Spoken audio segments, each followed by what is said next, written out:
Alright, this is going to be our p-looping 3 video. What we're going to do now is we're going to take this equation that we've created and we're going to modify it. Instead of going 3,000 ticks, we're going to make this a variable that's just called ticks. And this will no longer be 2,000, and we can't make it like a value like ticks minus 1,000, because what if ticks was 1,000? Then that would be 0. So we want to actually make this some percentage of ticks. That's usually a better way to go. So I'm going to do ticks times 7 divided by 10. And the reason why I do this is because ticks currently is an integer, and if I multiply by 0.7, which is a float, Robot C doesn't like that very well. So I multiply by 7 and divide by 10. That would be like 70% of my total. So at 70%, it'll drop down in speed and then slowly approach the end target.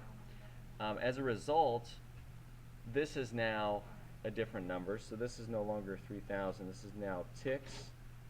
And let's look at my equation down below and see what happens to it. So my y values don't change. They're still the same.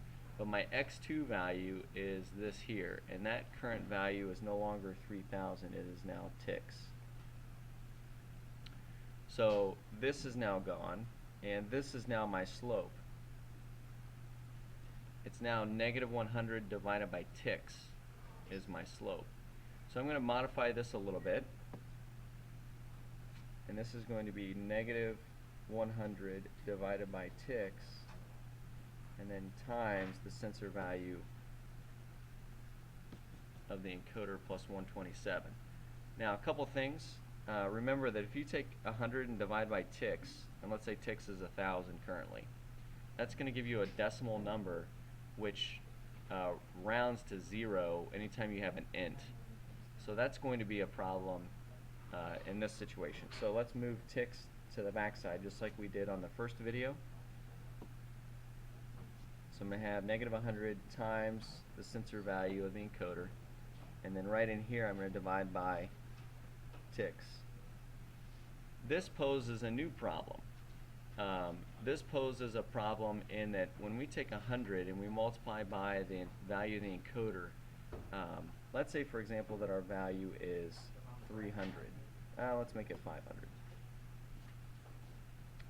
So let's say that our encoder value that we're reading is 500. When I take that in my calculator and take 500 times 100, so if I plug it in and make that negative, that's in scientific notation, put that in just normal float, I get 50,000, and then it would be a negative value because of the negative here. Well, ints can't hold that big of a value. It wraps around. It only ints go from roughly negative 32,000 to positive 32,000 in terms of what it can store value-wise. So this is a problem for it. It goes beyond that that range that's acceptable. So we have to change int to a different data type. And if you go into data types, the best one that we can choose for this would be a long. So we're going to change the data type and the variable type of motor speed to a long so that it can account for this higher multiplication value and then division value that occurs here. This works out great when you do this. Otherwise, you have motor speeds that kind of flip and flop around. They go negatives when they should be positives because, again, it doesn't like when you have these overflow numbers, and it kind of wraps around. If you think of it as a continuous circle, and you're going at one point, you come back, and then you go beyond it, well then it goes back to negatives before it goes to 0, back to positives. You skip through, go back to negatives. So it does some really weird behaviors when it's not a long.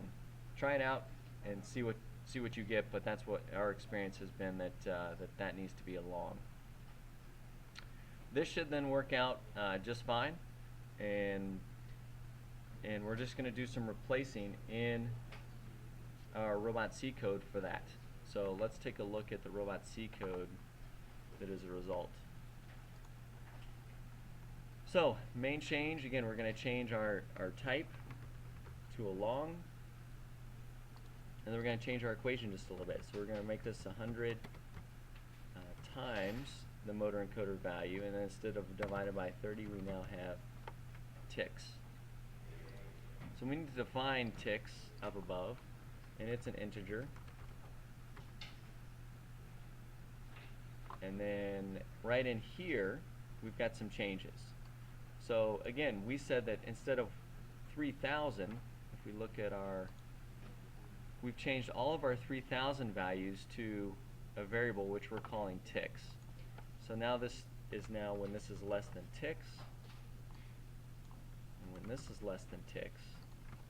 And then if you remember, this is our p-loop portion. So this is now a new value as well, because if we look at our notes, it's no longer 2,000, but we have ticks times 7 divided by 10.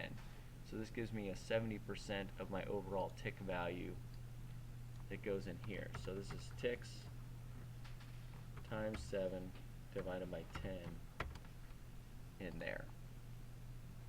And again, you can change this. If you wanted to start slowing at half the distance, you can. If you want it to be 3/4, then move this to 3 divided by 4, 2/3, whatever fraction you want to put in there, really. That's for you to decide. If you want to make it so that that value, if it's not, like if it's a small tick value, so let's say this is 1,000 ticks, and you want to be slowing right away, then maybe this looks for this value and does an if statement and replaces this with, you know, a different number. It's kind of up to you on how you want to set this up. This has seemed to work pretty well for my students, so that's what we're going to stick to here. You could also change the motor speed based on the tick value. So if it's not a very long distance that it's going, then maybe we don't have it run full speed to begin with. So it's slower to begin with, so you don't bypass. Again, the whole goal is to get the robot to stop at a certain distance. We just don't want to have any inertia to keep it going past it. So again, play around with that, make modifications. The one last thing that we need to do is we need to assign a value for ticks, and we can do that right up here. If we want to operate just as it was, we can make that value 3,000, and we can also make this a 2/3, and it should not change the way that it just operated, because now ticks is 3,000, and ticks times 2 divided by 3 is 2,000, and nothing has changed. It's still the same equation. If you put a 3,000 right in here, that's still a -1 divided by 30, which is what we had in our previous code. So again, make those modifications, test it out, see how it works, and then look at the fourth video, and now we're going to use a distance in inches rather than in ticks.